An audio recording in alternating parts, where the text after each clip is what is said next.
أهلا وسهلا فيكم بفيديو جديد من إيطاليا وتحديدا من ميلانو. ولأنه الأكل الإيطالي مولتو ديليسيوزو والمطبخ الإيطالي من أشهر مطابخ العالم، رح يكون هالفيديو مخصص للمطاعم، للأكل، للأماكن اللي فيكم تاكلوا فيها بميلانو. أما المعالم السياحية فرح يكون لها فيديو خاص فيها، وحتى سهل على اللي حابين يسافروا وعم بيعملوا مخطط بالأماكن اللي رح يروحوا عليها. رح نصنف المطاعم بهالفيديو حسب الأماكن اللي موجودة فيها. بعتذر مسبقا لكل المريجمين والمريجمات. وهلأ خلونا نبلش بجولة شهية بالكوتشينا إيطاليانا.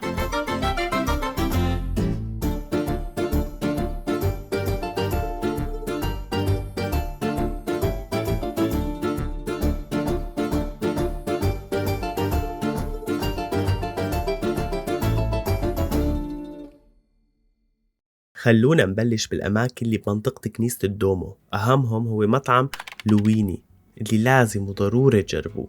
مخبز تابع لعائلة اللويني اللي بتمتهن الخبز من عام 1888. انتقلوا إلى ميلانو وفتحوا هالمحل بال 1949 واشتهروا بأكلة البانزيروتي اللي كانت وصفة خاصة بالعائلة. حاليا صارت البانزيروتي من الأكلات التقليدية بميلانو وبإيطاليا يمكن، والفضل بيعود لأهل المحل الصغير اللي شايفينه. بانزيروتي بتشبه كتير الأكل الإيطالي اللي اسمه جالزون، اللي هي هيك بتشبه البيتزا اللي مقلوبة ومسكر على بعضها، بس البانزيروتي أصغر حجما ومقلية بالزيت بدل ما تكون مخبوزة بالفرن. طعمتها كتير بتشبه طعمة السمبوسك. أنا شخصيا كتير حبيتها، عجينتها هيك سميكي هي عبارة عن عجين وفي بقلبها جبنة، يعني بتكون تعتبره انه بيتزا ومقلوبة هيك مسكر على بعضها ومقلية. العجين بإيطاليا، العجين بميلانو مو طبيعي، ما بعرف شو بيحطوا له، مخدرات يمكن.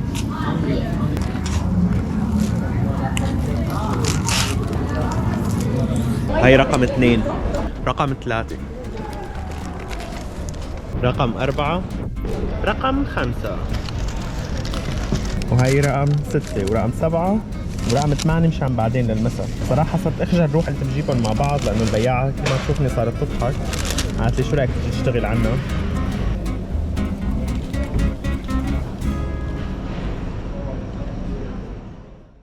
ومن بعد الدسم رح تشتهوا الحلو طبعا. ولحسن الحظ انه اطيب محل ايس كريم بميلانو موجود امام مطعم لويني مباشر، وهو شوكولات ايطالياني. محل له كتير أفرع بإيطاليا ومشهور بطريقة التقديم المميزة والآيس كريم الطيب كتير.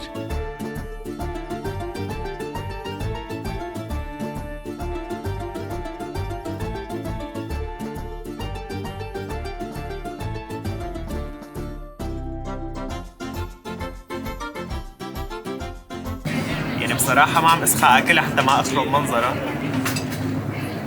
واو،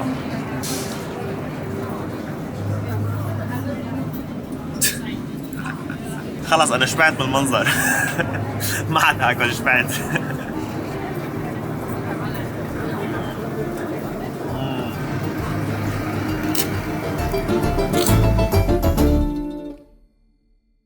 أيضا من الأماكن الرائعة بنفس المنطقة هني المطاعم اللي بتلاقوها على الروف توب تبع الجاليريا فيتوريو إيمانويل، اللي بتلاقوها بالفيديو الثاني تبع المعالم السياحية واللي موجودة أيضا جنب كنيسة الدومو. مكان مليان مطاعم وكافيهات، أسعار فيها يمكن شوي أغلى من غيرها، بس طبعا أنتم عم تدفعوا ثمن الإطلالة، ومكان مناسب كتير لتاخدوا صور مع الدومو.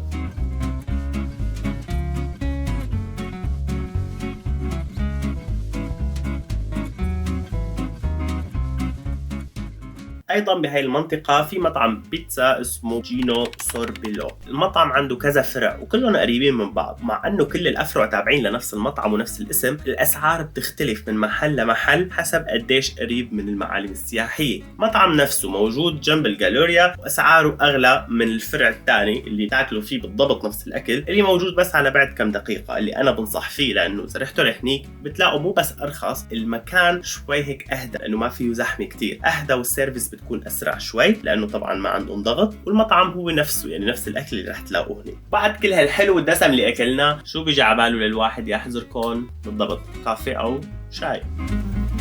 القصر هذا اللي وراي هو مجرد فرع من أفرع ستاربكس، واحد من أحلى الأفرع بالعالم.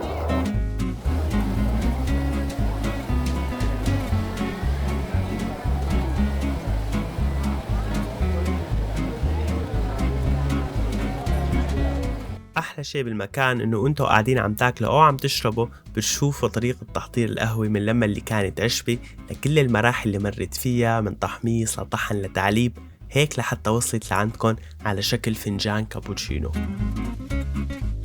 بس إذا حابين تشوفوا الماكينات شغالة فلازم تجوا بين الساعة 10 الصبح وال6 المساء، غير هيك بتلاقوهم مطفيين، وأنا بنصح إنه تجوا تشوفون لأنهم هن بحد ذاتهم معلم سياحي.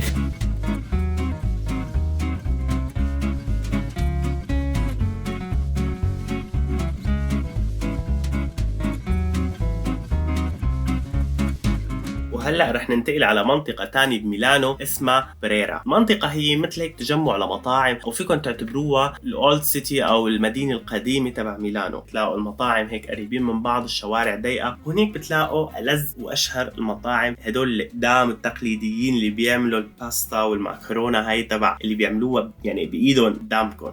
وأشهر هاي المطاعم هو مطعم أوستريا دا فورتوناتا، واللي فورا رح تلاقوه بسبب الزحمة اللي قدامه واللي ما بتقل لا ليل ولا نهار. الناس بتستنى بالساعات لتجرب أطيب معكرونة بميلانو، واللي بتنعمل مباشر بالمطعم أمامكم وانتوا قاعدين على الطاولة. أنا شخصيا أكتر شيء لفتني هو المنيو اللي معمول بشكل كتير مريح ومفهوم بكتير لغات وصور، يعني بتحسوا تطلبوا وانتوا مرتاحين بدون ما تضلوا ساعة ترجموا بجوجل ترانزليتر. والخدمة كانت رائعة وسريعة بشكل مو طبيعي، يعني رغم الزحمة اللي كانت بالمحل لأنه الطلب ما أخذ 5 دقايق معهم، وشكله كان بالضبط مثل الصور، والطعمة لا يعلى عليها.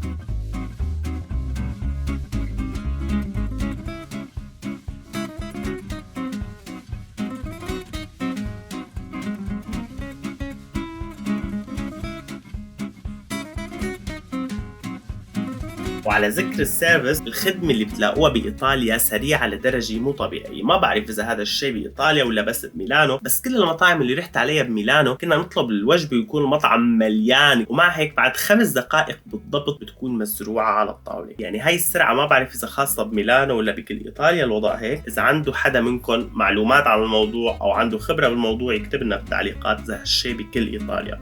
أما للي حابب ياكل بيتزا فبنفس المنطقة بتلاقوا بيوسيري ميلانو فرع بريرا، اللي عنده أطيب بيتزا جربتها أنا بميلانو. محل من جوا كتير راقي ومريح، وعجينة البيتزا عندهم كتير مميزة.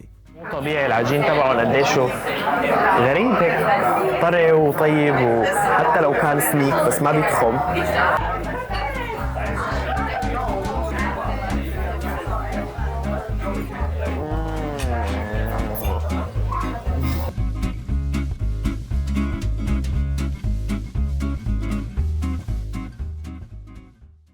وهلا اجى دور اصدقائي المؤرجلين. ارجيل مو كتير منتشره بميلانو، ما رح تلاقوا بهي المحلات اللي رحنا عليها حاليا محلات ارجيل. اللي حابب يأرجل بمنطقه حلوه ففي عندكم منطقه نافيغلي. المنطقه مشهوره بالنهر اللي بيمر فيها، لانه بميلانو كلها ما بتشوفوا مي كتير. هاي المنطقه هيك شوي سبيشال، خصوصا اذا رايحين محل بتحبوه، لانه المنطقه رومانسيه كتير، يعني هيك فيها شوي من فينيسيا او البندقيه، لانه هي نهر وبيمر فيها هيك هدول القوارب الصغيره احيانا على الطرفين، في مطاعم، في مقاهي، في شيشة بارات. مكان رائع بالليل وبالصبح. المكان فيه محلين مميزين. الأول اسمه ستيم فاكتوري، ومميز كتير بالديكور الغريب والطريقة اللي بيقدم فيها. المكان بيقدم كل شيء من أكل لشرب لشيشة، بيقدم مأكولات على شكل بوفيه. أكل بصراحة مو طيب، والأرجيلة كمان مو كتير، والخدمة مو زيادة، يعني المكان خرج تصوير فقط. أما المكان الثاني فهو أبراتشي بيسترو، قعدته كتير حلوة ومريحة، مكان مناسب لترتاحوا عنده مع أرجيلة بعد يوم طويل. المكان كتير حلو، يعني ميلانو بشكل عام من المدن اللي فيها روح، بس هذا المحل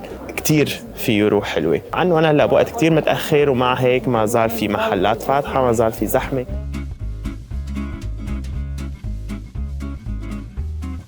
وهيك بتكون خلصت جولتنا وخلص الفيديو تبع الأكل. أما المعالم السياحية رح يكون لها فيديو تاني فيكم تشوفوه على الرابط، أو فيكم تفوتوا على القناة وتدوروا عليه. إذا حبيتوا تعرفوا تفاصيل أكثر فيكم تفوتوا على الإنستغرام هايلايت ميلانو، من هنيك فيكم تشوفوا الأماكن اللي كنت موجود فيها بالترتيب مع صور وفيديوهات. إذا حبيتوا الفيديو فما تنسوا تضغطوا سبسكرايب ولايك تدعمونا القناة شوي. نشوفكم بفيديو جديد، باي باي.